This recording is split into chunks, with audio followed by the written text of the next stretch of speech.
එන්න අද මාත් එක්ක පිටකොටුවට යමු. හැම මාසෙකම මාසේ අන්තිමට මම පිටකොටුවට යනවා. මොකද ඊළඟ මාසෙට මට ඕනේ කරන බඩු ටික ගන්න. බඩු ටික කියන්නේ මහන්න අවශ්‍ය කරන බඩු ටික රේන්ද, එතකොට නූල් වර්ග, බොත්තම් වර්ග, සිප ඔන්න ඔය හැමදේම මම එකම දවසට ගිහිල්ලා මේ විදියට අරගෙන එනවා. මම කාලයක් ඉඳලම යන්නේ මෙන්න මේ ෂොප් එකට. මම ෂොප් එකට එන විදිහ ඔයගලන්ට පෙන්නුවා.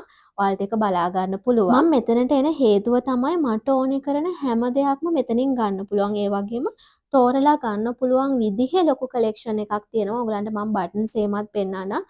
ඕනෙම විදිහේ බටන් එකක් අපිට තෝරගන්න පුළුවන්. ඒ වගේම ඕනෙම ප්‍රමාණයක් අපිට මෙහෙදි ගන්න පුළුවන්. ඉතින් විශේෂම දේ තමයි වෙන තැන් වලට වඩා රීසනබල් ප්‍රයිස් එකකට අපිට මේ දේවල් ගන්න පුළුවන්. ඉතින් ඔයාලා දකින්න ඇති මේ හැම දෙයක්ම මෙතනින් ගන්න පුළුවන්. මේ බෝ වර්ග ඔයගලන් හෙයා බෑන්ඩ් හදනවා නම් ඒ වගේම ස්ලිපර්ස් එහෙම හදනවා නම් ඒ වලට අදාළ කරන දේවල් මම කලින් කිව්වා වගේ මහනවා නම් ඒවට අදාළ ඕනෙම දෙයක් ඔයාලට මෙතනින් ගන්න පුළුවන්. ඉතින් මම අර කලින් කිව්වා වගේ සිපර් එහෙම හැම කලර් එකකින්ම දෙක තුන අරගෙන තියාගන්නවා. මොකද මට නිතරම කොළඹ වෙන්නේ නැහැ. ඉතින් මට ඕනේ වෙලාවට ගෙදර තියෙන ඕන නිසා ඒ මාසෙට අදාළ කරන දේවල් ගන්නවා. මම ඔයගලන්ට කිව්වේ මේ හෙයා ක්ලිප්ස් එහෙම ඔයගලන් හදනවා නම් ඒ අවශ්‍ය කරන පුංචි හැමදේම මෙතනින් ඔයාලට ගන්න පුළුවන්.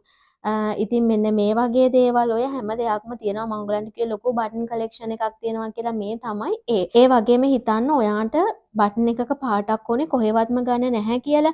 එහෙනම් මෙයාලට කියලා ඔයගලන්ට ඒක පාට කරගන්නත් පුළුවන් හැකියාව තියෙනවා කියලා ඒගොල්ලන් කිව්වා. මෙන්න මේ වගේ එක සයිස් වලට එක ඩිසයින් වලට ඔයාට ඕනම කලර් එකකට ඒ බටන් එක කස්ටමයිස් කරගන්න පුළුවන්. ඉතින් ඔයගලන්ට පේනවා නේද? ඉතින් පිටකොටුවට යනවා නම් මේ වගේ චූටි බඩු ඔයාට ගන්න අවශ්‍ය නම් මේ ෂොප් එකට ගිහිල්ලා බලන්න. හරිම රීසනබල් ප්‍රයිස් එකකට ඔයාට ඕනේ කරන දෙයක් මෙතනින් ගන්න පුළුවන්.